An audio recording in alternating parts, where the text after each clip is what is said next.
Hi, and welcome to a community conversation regarding Not My Child, Anne Arundel County's prevention education program on the opioid crisis impacting our communities across Anne Arundel County.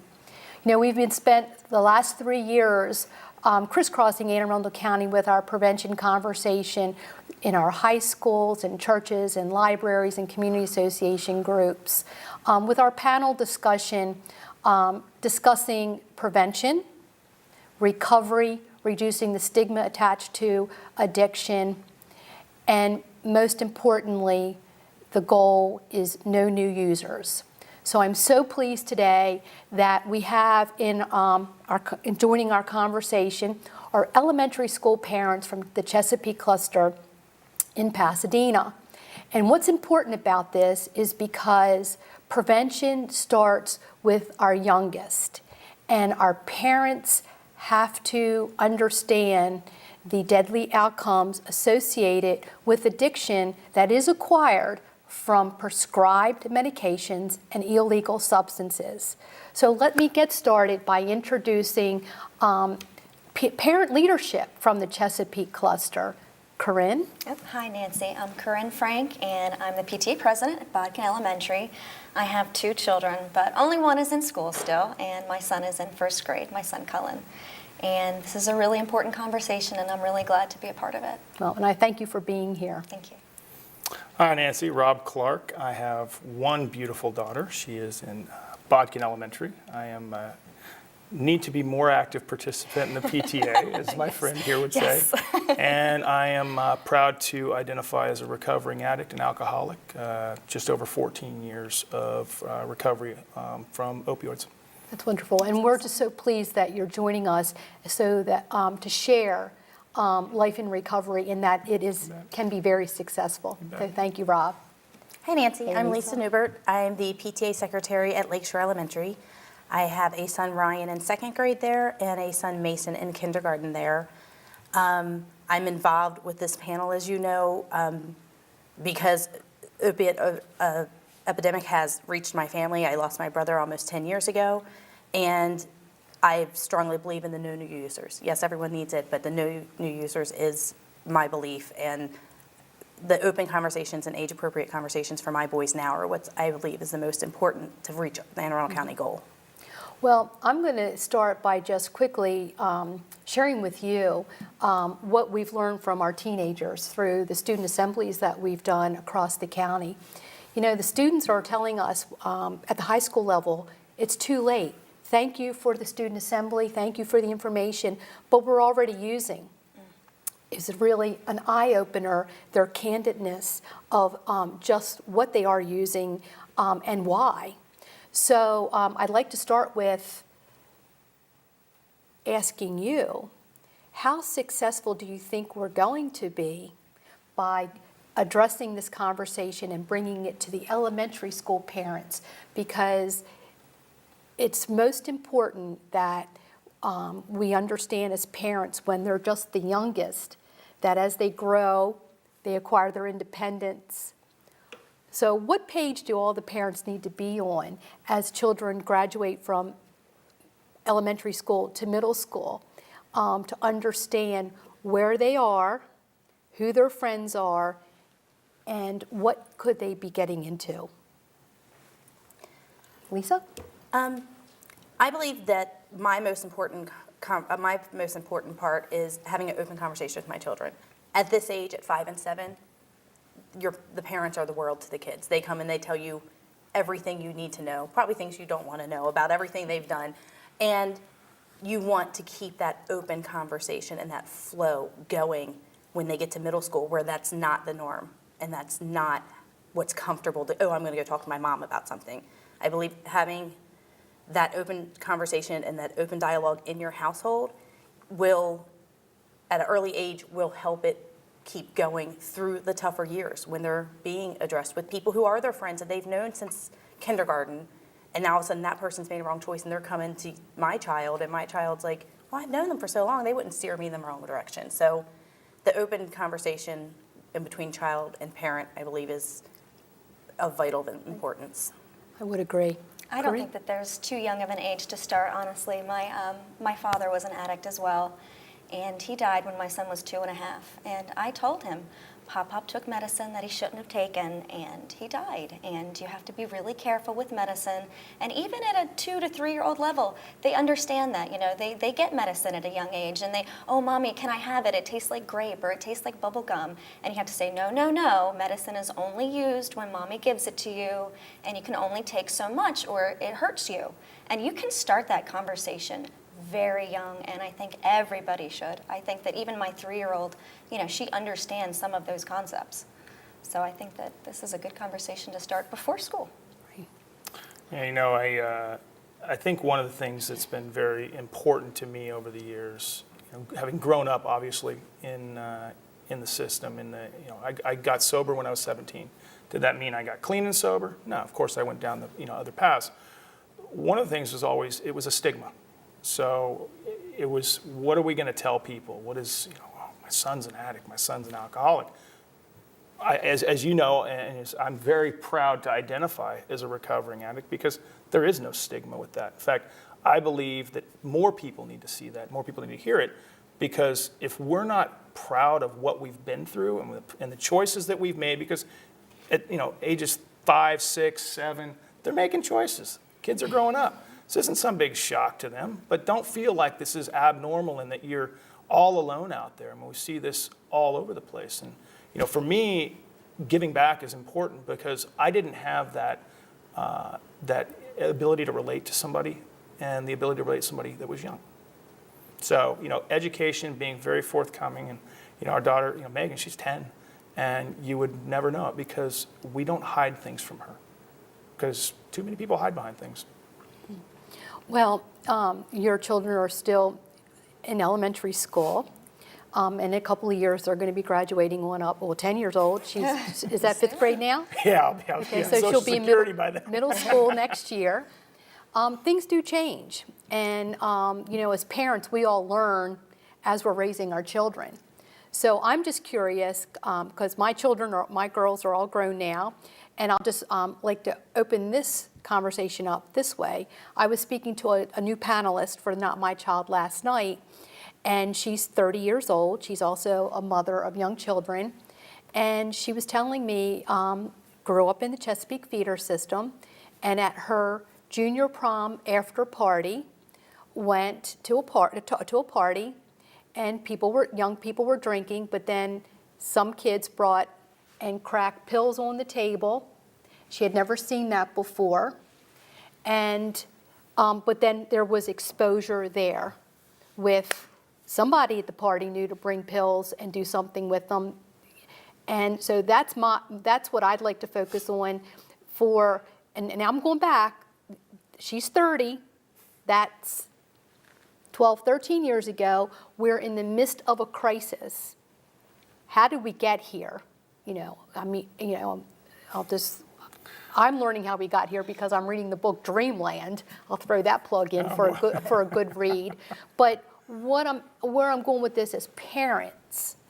When your child is meeting new friends in middle school and you don't know the parents because, there's a lot of elementary schools feed into the middle school, are you going to be that parent that says, hello, I'm Corinne, I'd like to meet you, and can we talk about what supervision we're both going to offer when the children are in our house? Is there a tide that we need to turn in helping parents with understanding the role that we play in the supervision to keep our children safe? I mean, I think you nailed it. Kids nowadays, I've got, I call her my niece. It's a 14-year-old girl that I love with all my heart. And, mother's a single parent. But she's going through all this, so I'm very observant. And I can tell you right now that you wait till high school, it's over. You wait till middle school, it's over. And I'm 46 years old, and I've spent over half my life in recovery. I was testing the waters at 12, 11, and this was back in 90s, right? I think one of the things that I very cognizant of is we as parents, or a lot of parents, have become detached from reality. We become detached from our kids, and I'm and my daughter hates hearing this, I am absolutely an opponent of video games, screens, and virtual, world. We have forgotten what it takes to be a parent. And we are parents, not friends. We're not here to sit there and play a game and sit there and text. And we all see it. So we go out there and we see all these people, at a dinner table, and they're all sitting there on their phones. I'm as guilty as anybody else. But I think, and ask Lisa, what I think we have to remind ourselves is we are your parents. I'm not here to be your friend. I'm here to make sure that you have the tools. That's exactly what I was thinking was, I think a lot of the issue about calling the parent. And I grew up, I went through Botkin, through Chesapeake Middle and Chesapeake High. I grew up in Seawood Cove my whole life. And my mother knew every one of my friends. I wasn't allowed to spend the night at someone's house that she did not know. I was not allowed to go to someone's house when their parents wasn't know. And this was when I was 18 years old. This wasn't like as a middle schooler. This is when I was, graduating high school. And I think it comes down to, and I can remember being embarrassed. If I was having a party and I was like, my mom's going to call and make sure your parents are there, and thank God I was. That, not embarrassing your child is not your job. Your job is to protect your child, and I think that is the biggest issue that is going around today in parenting in general, because I want to be my kid's friend too. I want them to be happy, but it's not worth it. I'd rather them be mad at me and safe than happy with me in a bad situation. Yeah, funny story about that. My mom also loved to embarrass me, and she would, when I would have dates come in the house and pick me up, she would write their license plate number down and card them to see how old they were. She would have them pull out their ID and write their license number down. And if they balked at that, she would say, no, you can't go with them. Now, everybody was really good about it. Everybody, and I thought it was hilarious. I said, well, if you want to date me, there's, hoops to jump through. But we lost that a little bit, I think. And I think that was the point that Nancy was trying to make, is we need to bring that back. We need to have that mentality of, this is my child. This is the most important thing I have. And there is no sense of embarrassment that is more important than making sure you're safe. And I think that's important. You're exactly right. It's, your comment about, my wife is very good about this. And one of the things that she's made comments of is parents don't check where their kids are going. We have friends that come over and think, you don't even know us. And I'm, stalker dad. I'm making sure that I know where everybody lives and all that. But you have to, it's like you said, you have to be the parent. Right.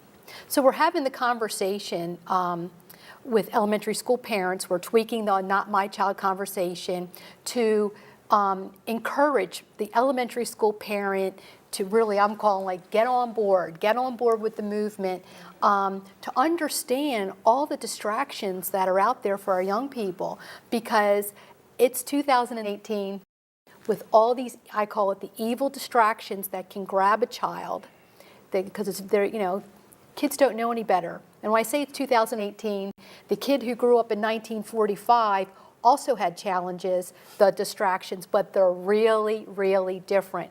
And because the distractions are so more readily available, the supply is there.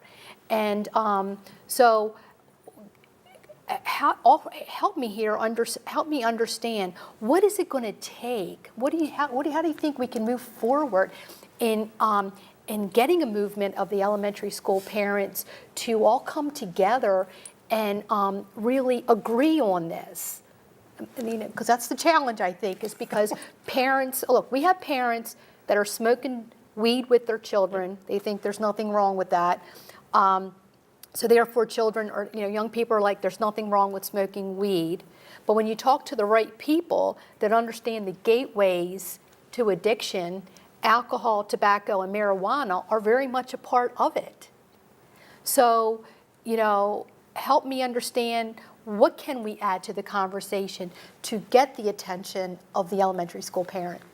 I think, unfortunately, parents who have not had any addiction issues close to their family or close friends think, my boys are 7 and 5.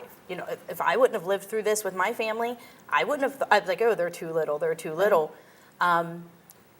So I think bringing it out and showing the recovering addicts that you show that, this started at, 7 isn't far from 12. Right. You know, where you were. You know, it's closer than you think. And I think that is the main thing to get parents to go and understand, is that it's closer than you think. This isn't when they're 16 and they get their driver's license and they have some freedom that you're going to say, oh, drive, be safe, wear your seatbelt, don't do drugs, don't drink. And that's going to be the end of the conversation. It's just realizing it's here. We're all living it. It could be at your next door neighbors. It could be anywhere. It could be, you know, your babysitter who's watching your children. You have no idea. And just to be aware that no one's too young. Right. I think what really kind of opened my eyes up was when we were doing a Not My Child panel at CBMS, and you asked some questions, and some of the middle school children were raising their hands that they had done some of these things. And I said, oh my gosh, these are the kids that are in my neighborhood. This is my feeder school. So I think that encouraging the community to come out and hear some of these conversations and really, you know, open their eyes, and hopefully they will come out and explain to them what is going on, and then have them see, oh, who's doing that? Raise your hand. And they'll say, oh my gosh, I can't believe that so many kids in this room know what a jewel is. I don't know what a jewel is. That was the one that I went to this, Not My Child. I was around addiction. I thought, there is nothing there that I don't know that they're going to teach me. And that was the first thing that you guys started off with. I said, oh man, this is starting off, I'm not doing well here with what's happening being on now. top of everything. I'm not as hip as I thought. So I think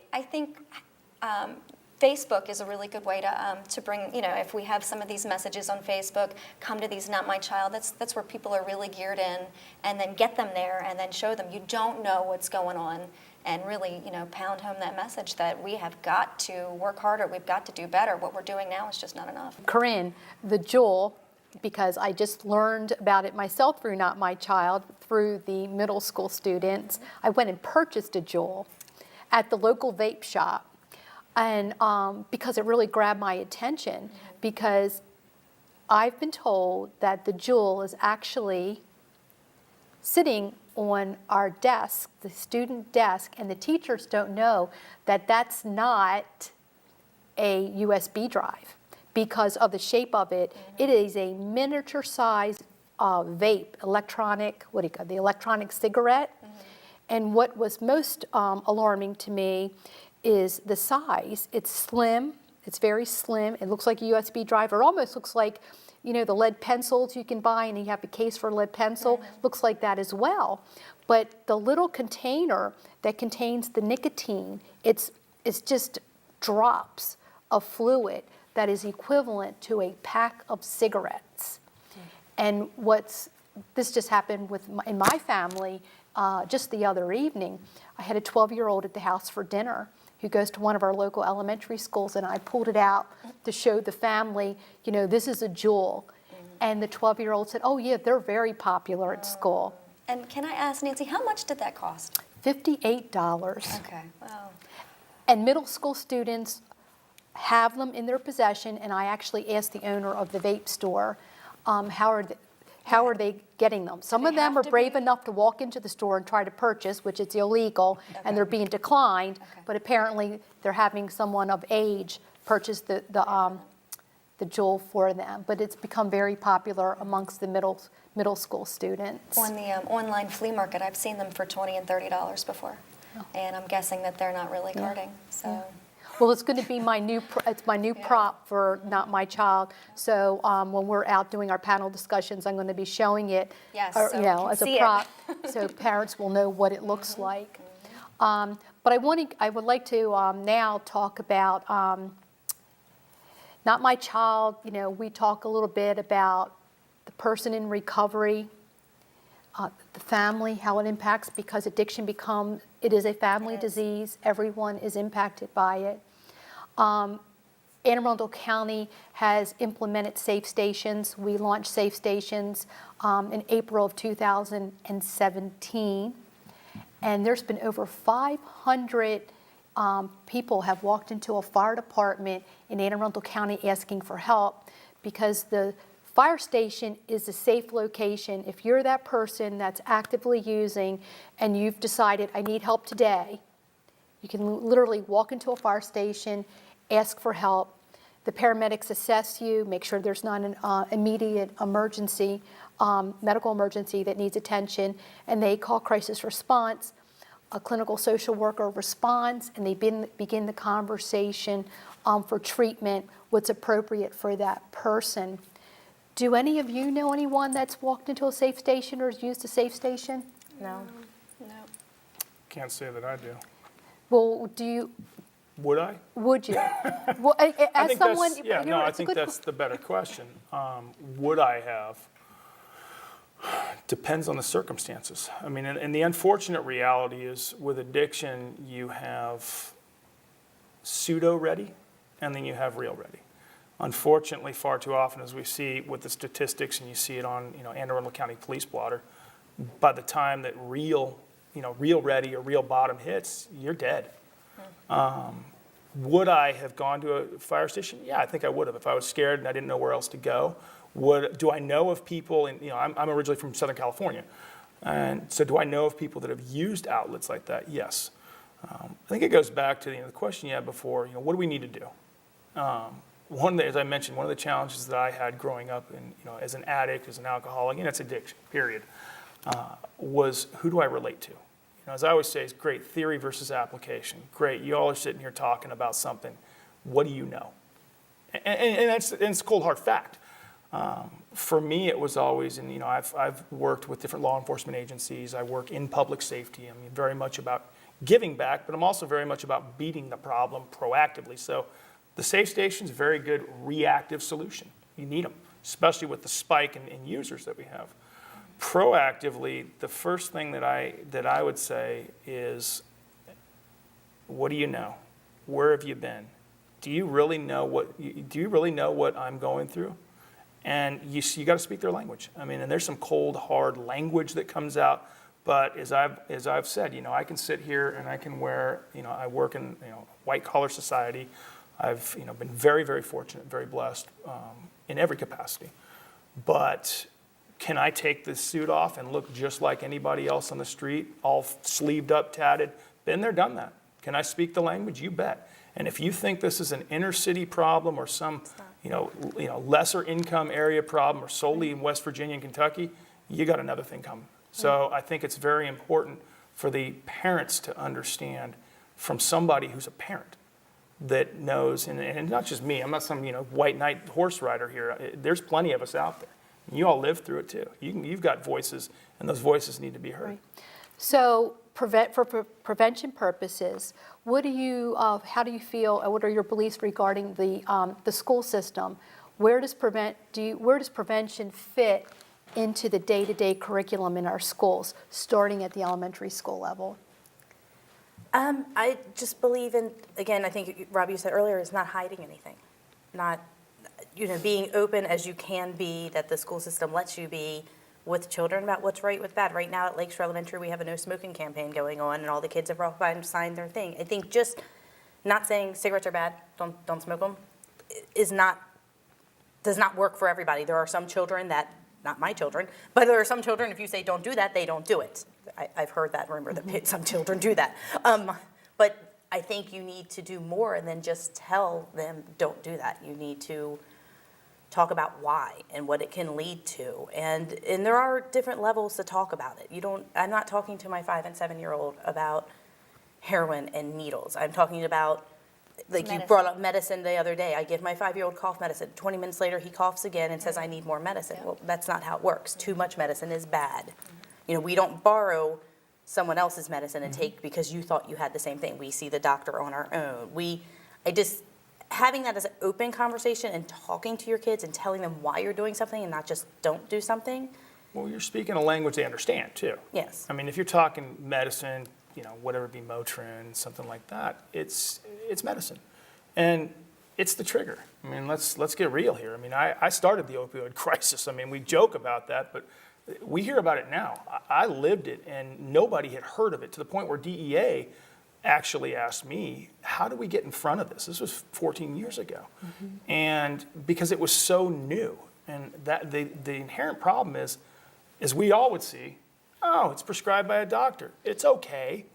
Yep. Just because it's prescribed by a doctor doesn't mean it's okay. It means it's prescribed for a reason.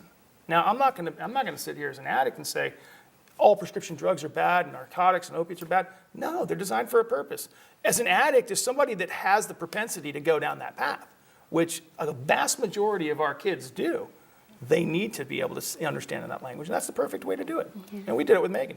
Yeah, I think one of the things that we need to keep in mind is not just explain to them no, like Lisa was saying, not just say no, you can't have it, but take the conversation a little farther. You know, now that we know that this is such a problem, move that conversation to that you can open it up later, and you can add on to it when they're a little older. But start it knowing that you're going to talk to them about drugs, and this is how we're going to start talking to them about drugs, by explaining what medicine is, and leave it open in a way that you can come back and revisit that when they are a little older. It's not a one-time conversation. Yeah, It's an exactly. ongoing conversation forever. Perfect, yes. Well, and I think too, as parents, we have to remember that our children are in school, in a classroom setting, and they have their friends that are also maybe experiencing something that's going on at home. You know, we have a lot of young children now being raised by their grandparents because their mom and dad have problems and are not capable of raising them, or they've lost an uncle or an aunt.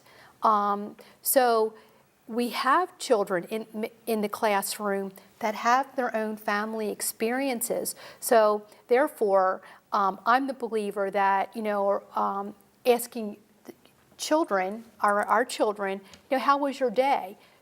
Feel them out for what was talked about today, because there could have been someone in the classroom that brought up heroin, as scary as that might be for hearing about the word heroin in first or second grade. It could have just been amongst the kids themselves because a child has been exposed to it.